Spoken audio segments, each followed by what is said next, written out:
स्वामी विवेकानंद की प्रेरक कहानी लक्ष्य पर ध्यान। यह उन दिनों की बात है जब स्वामी विवेकानंद अमेरिका में थे। एक दिन वो सैर के लिए निकले और घूमते घूमते एक पुल के पास पहुंचे। तभी उनकी नज़र पुल पर खड़े बच्चों पर गई।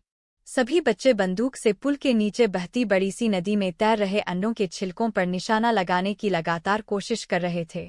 कई कोशिशों के बाद भी वो एक बार भी अंडे के छिलके पर सही निशाना नहीं लगा पाए। यह देखकर स्वामी विवेकानंद बड़े हैरान हुए। उनके मन में हुआ कि मुझे भी एक बार कोशिश करनी चाहिए। उन्होंने बच्चों से बंदूक मांगी और खुद निशाना लगाने लगे।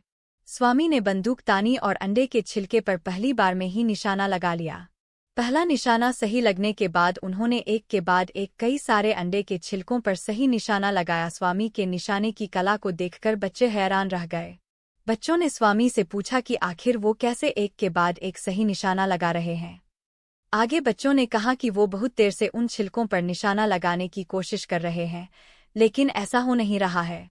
हमें भी बताइए सही तरीके से निशाना लगाने के लिए क्या करना चाहिए।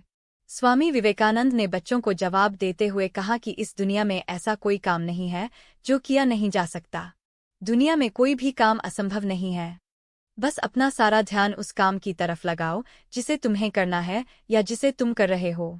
उन्होंने आगे बताया कि अगर निशाना लगाते वक्त तुम्हारा सारा ध्यान अंडे के छिलके पर होता तो तुम निशाना ठीक तरीके से लगा पाते। कहानी से सीख।